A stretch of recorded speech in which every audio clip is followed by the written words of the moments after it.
Cette méditation quotidienne vous est présentée par le Centre Le Pèlerin, spécialisé en accompagnement psycho-spirituel. lepèlerin.org.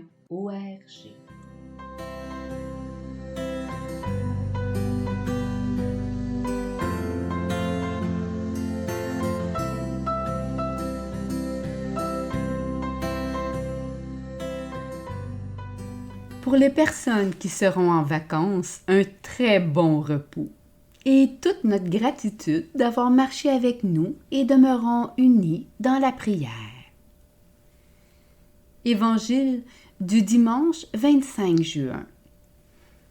En ce temps-là, Jésus disait à ses apôtres, « Ne craignez pas les hommes. Rien n'est voilé qui ne sera dévoilé. Rien n'est caché qui ne sera connu. Ce que je vous dis dans les ténèbres, dites-le en pleine lumière. Ce que vous entendez au creux de l'oreille, proclamez-le sur les toits. Ne craignez pas ceux qui tuent le corps sans pouvoir tuer l'âme. Craignez plutôt celui qui peut faire périr dans la géhenne l'âme aussi bien que le corps. 2 moineaux ne sont-ils pas vendus pour un sou? Or, pas un seul ne tombe à terre sans que votre Père le veuille. Quant à vous, même les cheveux de votre tête sont tous comptés. Soyez donc sans crainte. Vous valez bien plus qu'une multitude de moineaux. Quiconque se déclarera pour moi devant les hommes, moi aussi je me déclarerai pour lui devant mon Père qui est aux cieux. Mais celui qui me reniera devant les hommes, moi aussi je le renierai devant mon Père qui est aux cieux.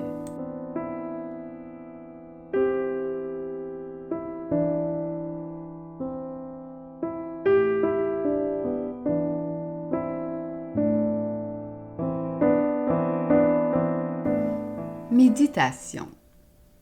Cet évangile termine notre année de méditation par le thème de la crainte, non celle de Dieu, mais celle du péché et de sa mort. Cette dernière réalité est la plus lancinante, la plus souffrante et la plus torturante en nous.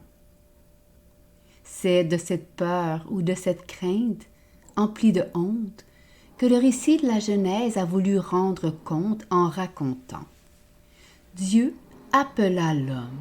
« Où es-tu » dit-il. « J'ai entendu ton pas dans le jardin, répondit l'homme. J'ai eu peur parce que je suis nu et je me suis caché. » Ce récit spirituel nous montre ainsi que le mal non seulement brise la relation à Dieu, mais que l'homme et la femme ont perdu le chemin de leur être. Où es-tu? Car en eux s'est infiltrée cette crainte honteuse qui les ronge. C'est pourquoi la doctoresse en neurosciences Caroline Leaf dit qu'il y a seulement 2 types d'émotions, l'amour et la peur. Et toutes les autres émotions proviennent d'elle, chacune indiquant sa signature chimique. C'est-à-dire qu'elle constate qu'une personne qui ne vit pas dans l'amour, mais dans la peur, n'a pas un cerveau qui fonctionne harmonieusement. Au contraire, il est déréglé. Dans l'amour, la personne vit en accord avec qui elle est profondément. Et dans la peur, elle n'est plus située dans son être. Où es-tu? Ce qui crée un désalignement des différentes fonctions. Toute la mission du Christ en venant en ce monde a été de nous rétablir dans l'amour, et un amour infini.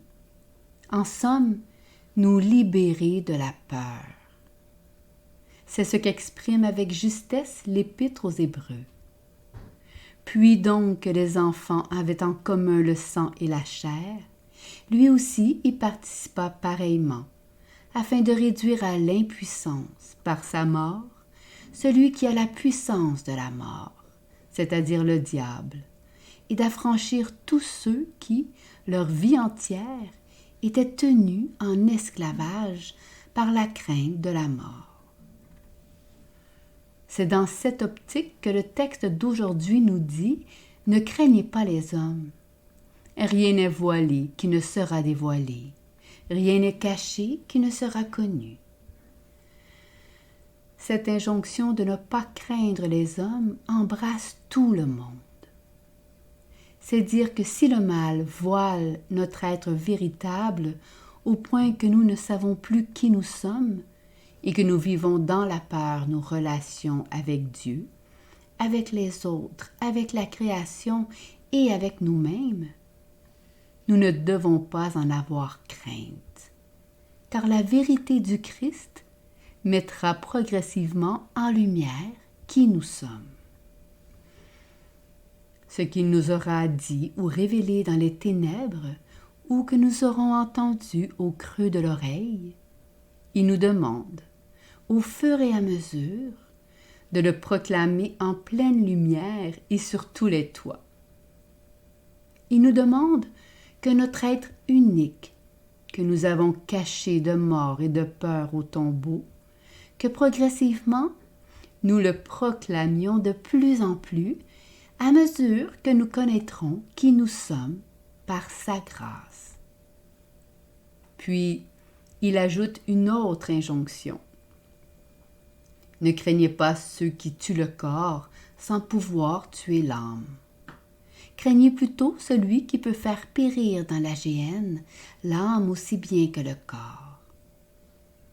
L'Épître aux Hébreux, cité précédemment, nous a bien fait comprendre que celui qui a la puissance de la mort est le diable et qui nous tient en esclavage par la crainte de la mort.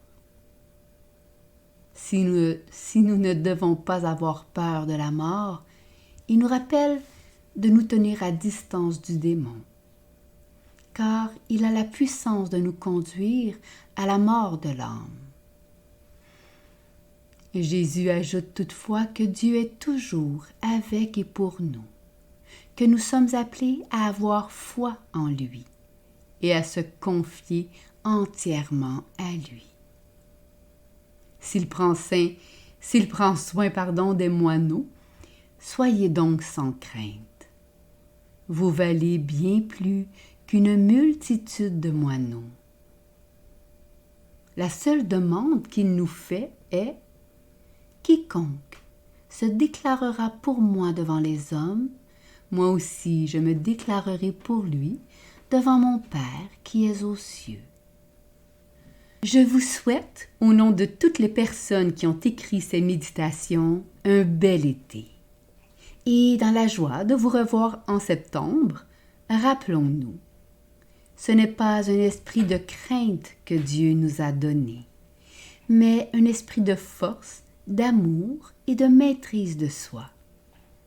Méditation écrite par Stéphane Thériault.